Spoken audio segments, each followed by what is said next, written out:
And it is time for Tiger Time here on the Big Dog, 98 1340 AM. And as always, we have a lot of people in the studio. And Scott Jensen, we're going to start off with Scott Anderson, our Fremont High School Assistant Principal and Activities Director.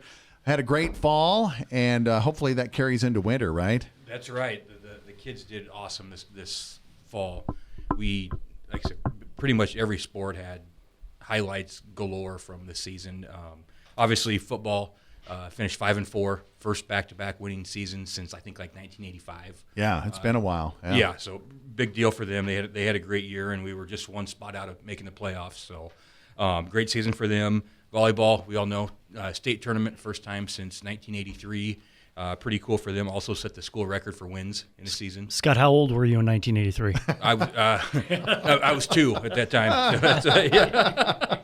So softball had 29 wins, so that's the most wins they've had in quite a while. I think the record is like maybe 31 or 32, somewhere in there. So as good of a team as we've ever had here at Fremont. Ella Cooper was just named second team All-State Class A, so really great season for Ella, and a bunch of girls had great seasons. Girls golf had 2 state qualifiers, Ainsley Gieselman and Emma Benson, so exciting season for them. Boys tennis had 2 Class A All-State honorable mentions in Cameron Indra and Jacob Broker. Mm-hmm. So great. Good thing about boys tennis is everybody's back next year. So that's good. Yeah, had a good year this year, and I anticipate we're going to be even better next year. Girls cross country, as we know, state runner-up. Ellie Dahl set the Class A state record for the state meet record, and it was the state champion. And then the boys also were cross-country were state champions. So really great fall for us. Yeah, that's for sure. And just last week, quite a few athletes signing letters of intent to move on to colleges, right? Correct. We had 9 students signed to go participate in college, and we're going to have a few more along the way throughout the year. So it's been a good year. The one I almost forgot to mention is our marching band. First superior rating in a number of years. So they had an excellent fall as well. With their performances, and obviously, a lot of times, they get a lot of their work in at home football games and stuff at halftime, and we had some weather issues this year, so they had to, kind of go against the odds to have that great performance, so with a little bit less practice than they normally have. Yeah, thinking back to last year compared to this year, a little bit easier as far as pandemic and everything goes? Yes, yeah, correct, definitely. A little less stress on my plate this year with not having to take temperatures and for football games and do pass lists and all that other good stuff. So I'm not complaining that is. I know. Let's hope mirror. It continues that way on that path here for winter sports as we make our way through. So exactly. Winter sports. We'll start not this coming week, but then the week after Thanksgiving. Is that right? Correct. Practice started yesterday, and then Thursday, December 2nd, will be our first contest of the winter. And so we'll have wrestling. We'll have a triangular over at Blair that night with Blair and Papio South, and basketball starts that night as well with our early bird tournament. Jamboree games coming up here soon. Yeah, we don't have a jamboree. Oh, okay. Year, so. Okay. Yep, we're just gonna go just wing right it into first it. night. Yep. Exactly. The good thing is we have plenty of kids back, and they're going to be fine this year. We have a great returning crew for really all of our winter sports. I'm excited about this season because I think we're going to really surprise a few people with how competitive we are. Yeah. Oh, I agree. I think it'll be a lot of fun. That's for sure. Anything else? I think we hit it all pretty much. Hit them all? So, yeah. Yeah. The fall play, Scott, too. Oh, the fall play was outstanding, and there was over 70 students involved in that this year. They had a huge cast and crew, and we'd be remiss to not talk about the great job Katie Hayes and those kids are doing. So just it's so exciting to see that whole activities department with Scott leading it, and man, the success you hear about that throughout and through, whether it be fine arts or sports. It's super exciting time at Fremont High. Yeah, as far as the drama people go, isn't there something going on right now too? Are they working on? Yep, this is one act season. Okay, it is one act. Yeah. Yep. So we have a couple weeks until districts for that, but if you remember back to last year, they finished 3rd in the state, and they are off. They are picking up right where they left off last year. So they've had one competition so far, and we have a couple more coming up, and so they're, like I said, that's another exciting. The other thing I didn't even mention was this week is NWE, so the Nebraska NMEA, Nebraska Music Educators Association All-State Week, and we had 9 between our vocal, music, and instrumental, 9 students selected as All-State musicians. Awesome, wow. That's good. Good deal. All right. Well, again, Brad Dahl also with us this morning, Fremont Public Schools Associate Superintendent. And Good morning, Chris. yeah, good morning. Nice to have you here. Who'd you bring with you? You know, I brought Roger Slausen, who's the Senior Associate with BVH Architects. We've been working with them. As you know, last September, we passed a bond issue, and it was a very successful bond issue.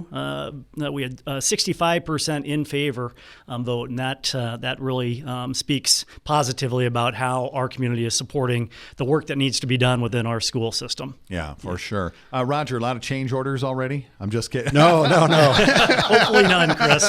We want to stay away from those change orders. Yeah. You know, today we wanted to talk a little bit about, well, first of all, we just wanted to inform the community about what we have going on right now. You know, Scott just got done talking about all the student activities that are going on. There's a lot of work going on with this bond issue also. So today we wanted to talk a little bit about the scope of work to be accomplished, kind of the timeline we're going through, Chris, Okay. and then the process as well. Yeah.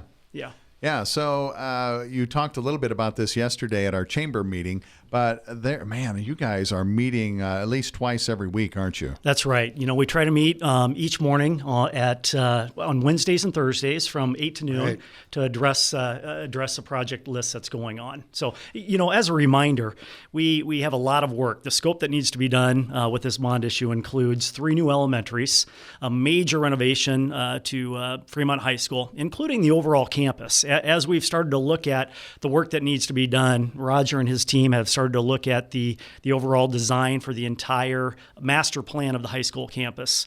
Chris, if you'll remember, the Citizens Committee asked us to move Claremore off the high school campus site. Right, yeah. That's a 40-acre site, and they said, you know, most Class A schools around the state have a standalone campus. So we've decided we're looking for an additional site for Claremore. And we're looking at a renovation of that entire site. And maybe Roger can talk about some of the big blocks that we have to consider when we're looking at that master plan. Yeah, so when we're looking at the high school site right now, we really got to pay attention to several things. That we get one chance to move them to the right spot if we're going to move them, because we want to leave room for future expansion or future uses of the site as well. So we're looking at specifically at the track and field area, which will also be a place for the geothermal well field to sit. And then also the tennis courts and a good location for them. And what else, Brad? Those are the main parts that we need to get right on the first shot here. Those are driving factors. In addition to that, we're really focused on the Career Technical Education Center. This is a 25 to 30,000 square foot building that's going to house automation, automotive, a variety of career technical education skill sets. And really what we're doing is that's an anchor for a future high school 20, 25 years down the road that somebody else can make a decision on. Obviously, we're not making a decision on that now, but it is certainly being planned for, and it's an anchor. The other thing that we're really planning for with where that football stadium stays and where those 500 geothermal wells go is building that out, designing that right. You know, when you look at a community the size of Fremont, 25, 26, 27,000, and we're only growing, how do we plan for maybe more development or more additions to that stadium? We have enough money to rebuild the track, to put down artificial turf on that football field over the geothermal wells, but then maybe design it out, even though we don't have the money right now, to build some locker rooms underneath the bleachers and things like that, and light it so we can actually use it for a competition stadium down the road sometime. Yeah, you really have to think this out. Now, talk a little bit about the geothermal wells. Now, that you said there's 500 of those. Is that right? Yeah, it's going to take about 500 wells. I think they're spaced about 10 or 15 feet apart. And how deep do they go? That's to be determined, Okay, but several hundred feet, I think. The good thing about Fremont is you sit in a zone where the soil lends itself very well to geothermal use. So it's quite a bit more efficient to do a geothermal system here in Fremont than it is, say, maybe in Lincoln or Omaha. Yeah, a lot of pieces to the puzzle here, because you have to figure out exactly where everything's going to go. And as Brad's talking, maybe there is some sort of a complex that's within that spot. Yes. Right. As a matter of fact, today we meet with the high school varsity coaches to just have some discussions about what they would like to see. What are new specifications when it comes to tracks, when it comes to football fields, when it comes to tennis courts, when it comes to soccer fields. So we're having a discussion to gain their input. You know, we've really worked hard through this bond process to get community input, to get staff input, to get board input, and now we're getting coaching input as well because, you know, everybody adds value to this big process we're going through. Right, and you want to make sure that everything is in the right place. As you said, moving Claremar off and putting in the, I forget, what are we calling the building? The Career Technical Career Ed Technical, Center. yeah. Yes. That's an important piece of the puzzle, not just as to where it goes, but for the community. I mean, that is going to play a big part in the future of Fremont. Certainly. You know, our business partners have told us how critical it is to help provide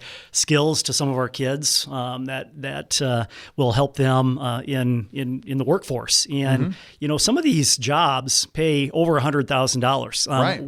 with just a certificate. You don't have to go on anymore and get a 4-year degree. You can go and develop a career technical education skill and make some really good money. Roger, as far as looking at this complete plan, compared to others that you've done, is this anything, is it more complex or is it pretty much the same as you've seen in other cities? No, it's pretty much the same as we've seen in a number of different places. I think the challenge here is there's a lot of moving pieces. We've got a lot of projects that fall under the bond issue. It's not just a new high school or a new elementary school. It's touching a little bit of everything here. So that's kind of the challenge, is planning this all out and making it all work in a way that makes sense for both the district and the students and the community. Yeah. You know, the Citizens Committee told us to focus on a couple of things. They wanted us to focus on safety and security, energy and efficiency, investment in our elementaries, and establishing a high school campus. You know, we are doing a remodel at Linden Elementary, Milliken Park, Belfield gets some additions, JCAC gets some additional space as well. So I talked about some of the bigger pieces, but you're right, Roger. We are touching a lot of our entire community and a lot of our school buildings across the city. Yeah, that Washington Elementary location for specifically is going to be very key to growth on that side of town too. Right, and that one we are looking at that very closely right now, along with Claremar and Howard. The Washington and Howard sites, we think there's enough room to build a new building on site before the old one is removed, so we don't have to move kids around during construction or anything like that. Claremar, we're helping the district identify a new site, still to be determined, but we've got that in the works. So yeah, those are the Washington site's going to be a little bit of a challenge, but we're working through it now. So. Obviously, you have to have some deadlines. So, do you have a deadline to set everything here in the next 3 months? Yeah. So right now, there's some key projects we're working on to get the ball rolling. So we're working on the 3 new elementary schools. We're working on the high school and the CTE center, and we're working on Milliken, a remodel there, and some work at Linehan. Those are the first projects out of the chute. So we're in design now. We hope to be bidding some of those projects maybe late spring, early summer, and see some movement on some of those next summer, starting into the fall. And then the other projects will follow after that. You know, this is going to be about a 3 to 3.5 year process to get all this work completed. So we're underway. Do you anticipate any, I guess, contractor problems or finding contractors to do these kind of jobs? No, not really. There seems to be a lot of interest. Brad and I have kind of been keeping a joint list of those that call and express interest, and it's a pretty long list right now. It is. So, yeah. You know, the contracting world is kind of crazy right now, but there's a lot of interest. There's a lot of work. And so we don't really anticipate any problem. That's a really good question, Chris. We build in some contingency for mid-project adjustment because we know that materials and supplies are at a premium right now, and getting them to us is a challenge. So we hope that we planned well enough to accomplish everything that we told the community we're going to, and we believe that the contingency that we built in is going to help us hit our mark. Good deal. Yeah. It's exciting. I mean, to see some new things happening with both buildings with Fremont Public Schools. That's for sure. Yep, absolutely, Chris. We're excited, and we hope to be good stewards. You know, we know there's going to be some inconvenience. There may be some road blockage. We're going to be bringing people to town to do some of this work. Not only is our staff going to be inconvenienced from time to time, but so will the community, just because remodeling, building is inconvenient, but it's worth it. So we're going to work hard to be good stewards and do the best job we can to accomplish what we need to accomplish. Yeah, very good. Brad Dahl, our Fremont Public Schools Associate Superintendent, along with Roger Slausen of BVH. Thank you very much. Thanks, Chris. Thanks. Wrapping things up here this morning, Scott. Anything else on the agenda? We for sure want to say thank you to the Fremont Public School Foundation, who helps underwrite this program. Kevin Earleywine's a little bit under the weather today, so he couldn't make it and to join us, and we wish him well and to get better. But we couldn't do a lot of the things we do in the schools without the foundation, whether it be support for the students or support for our teachers or our activities. They're very involved in all aspects of our schools, and we appreciate all that they and the community do. Very good. Thank you. We appreciate it, guys. Thank you. We appreciate it.